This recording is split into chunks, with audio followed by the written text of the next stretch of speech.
This is the 2016 question 9A cash budgeting. In the question, it tells us Sean Byrne provided the following information at the end of February 2016. There was debtors on the 1st of March with January sales, February sales, and given a total debtors. Creditors on the 1st of March. Bank balance on the 1st of March of 35,000. This will be our opening cash figure in the cash budget. Sean expects his sales, purchases and expenses for the next 5 months to be, and it gives information for each month. Then we're given additional information. All sales are on credit and paid for 2 months after the month of sale. So just make sure that you highlight that 2 months after the month of sale. Purchases are on credit except for 14,000 cash in May and paid for 1 month after the month of purchase. Rent per month is 1,700 and it increases to 1,900 on the 1st of June, and rent is not included in the expenses above, so it's not included in this, so we need to add it in.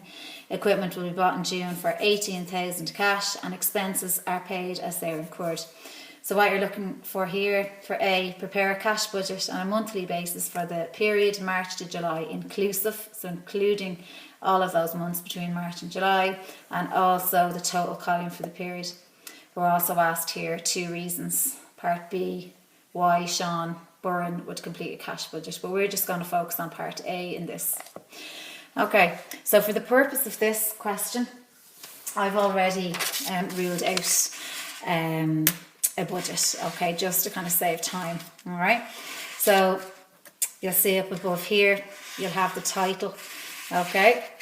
Then I've ruled out 7 columns, starting with receipts, and I have sales under here, and then I have all the months, and then with the total column.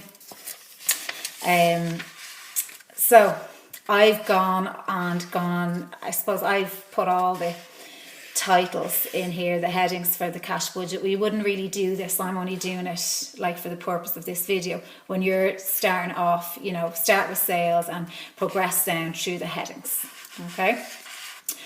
So the first one here, we have sales. So we look back at our information, okay? So we have information about sales, but we know that our rule that the first initial month of sales is always the first month of debtors, okay? Before I do that, I'm just going to have a look back at this and remember what I said. All sales are on credit and paid for 2 months after the month of sale. So sales from March are based on January 2 months previous, and that's the way it'll go per month. So the January sales were 62,000, so we're going to put that now into March. And then the February sales were 74, so that'll go into April. Okay, and then we'll go down through each one. So for May, it was 54,300. Okay, in June, I'll just move this over. So June there, it was 91,900, so 100, sorry. And then in July, 78,200. Okay, and then you're expected to add up the total. So in this video, you pause it and calculate the figures. And when you do, you should get 359,600 as the total sales there. So now there's no other incomes here for Sean Byrne. So you copy that line again under total receipts.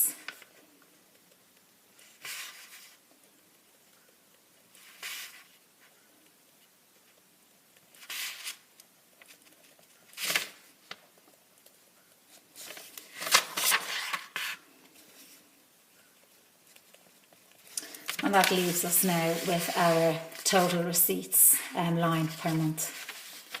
So the next part of this now is the payments, and we're going to look at purchases as the first one. So we have our information about purchases. We know from our rules of doing cash budgets that the first month of purchases is always the creditor figure up above. So we have here 55,000. We'll just go and read additional information while we're there. Remember, we have purchases on credit except for the 14,000 cash in May, and they're all paid for 1 month after the month of purchase. So we're going to start off with our 55,000 for March. Okay, and then we go to our first purchases figure. So the figure for the purchases in March will be paid in April. So in April now, we'll have the 38,100. So going back to this information, purchases are paid for 1 month after sale. There was some extra information about May, right? So for May, we have to look at the April figure. So we're going to do an adjustment on this. So what it's saying basically is all purchases on credit. So that means buy now, pay later. So you pay later for your purchases. Okay, so we're getting total information about credit purchases, except for in May, there was also 14,000 cash as well as credit sales. So we need to adjust that figure. So if we're adjusting May, we have to look back at the April figure because it told us there all purchases are paid for 1 month after the month of purchase. So in your column here, we'll just look at those figures. Okay, so you look back at the April figure here. Okay, and we'll see that we have 58,300. Okay, so 58,300 in credit purchases. But there's an additional 14,000 that needs to be paid because of the cash purchases. Okay, so when you add the two of those together, you get 72,300. So the purchases for May is 72,300. Okay, so now we have done that. That was the May figure. We're looking at June. So June is based on the May figure. All right, so you're looking back at the May figure, which is 37,200, but we also have to take into consideration we had added in 14,000 cash, so we need to adjust this figure and take away that 14,000. So I'll go back to my margin here, and for the May figure, as we said there, it was 37,200, and I'm going to take out the 14,000 cash that we already have adjusted our figures. And when you do that, you'll get 23,200. So the 23,200 is now the correct figure in credit purchases for June. When it comes to July then, July we can go back to our original kind of information here in the table, and we go for the July figure, we get our information from June. So you can see there it's 24,300. So what you must do now for your purchases is add up your total purchases line. And at this section, pause the video so you can add it up yourself and it'll make sense to you.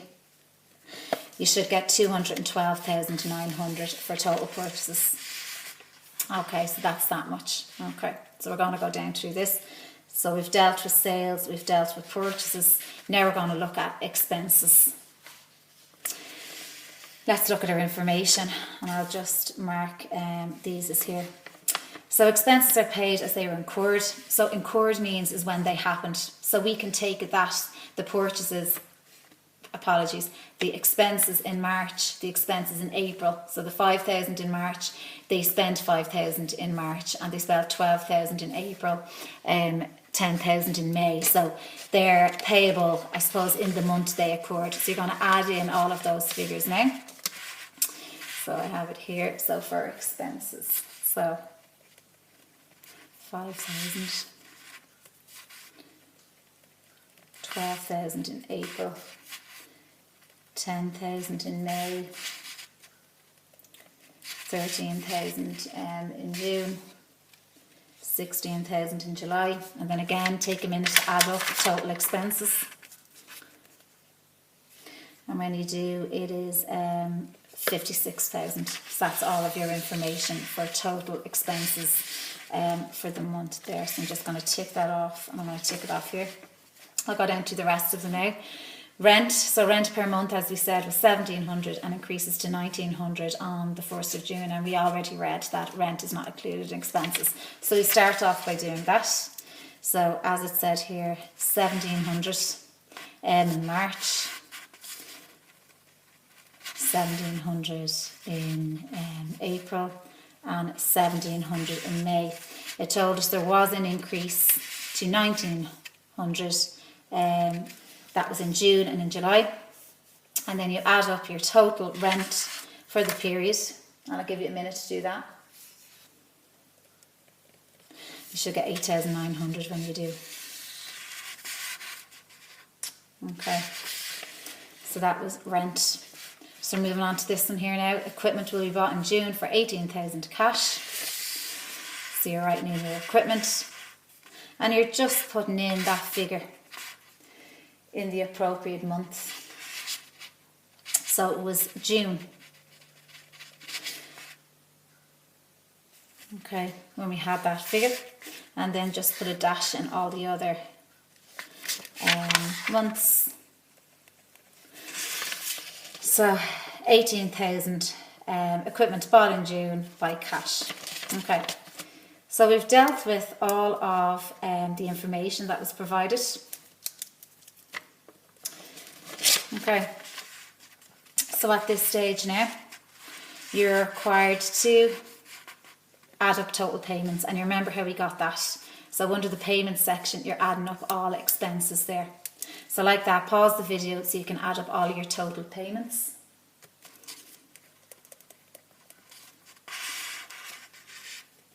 So in March, I guess 61,700. In April, 51,800. 84,000 in May. In June, 56,100. July, 42,200. Okay, so that's all your total payments there. And then not forgetting your total payments under your total column as well. And I get 295,800 as my total payments here. Okay, moving on to the next part. The formula for net cash, you remember from the last section, was 62,000, take away your total payments. So what I'm saying here is total receipts, take away total payments. So for March, it was 62,000 to take away 61,700. And you're left with a net cash of 300. So you do that for each individual month. So 74,000 to total receipts in April, take away 51,800 in April. And you get 22,200. In May, you will see that receipts was 54,300, but they spent 84,000. So you can see here they've overspent more money, I suppose, than they have. It's a deficit here. So that's why this figure here, 27,900, is a deficit, is a minus figure.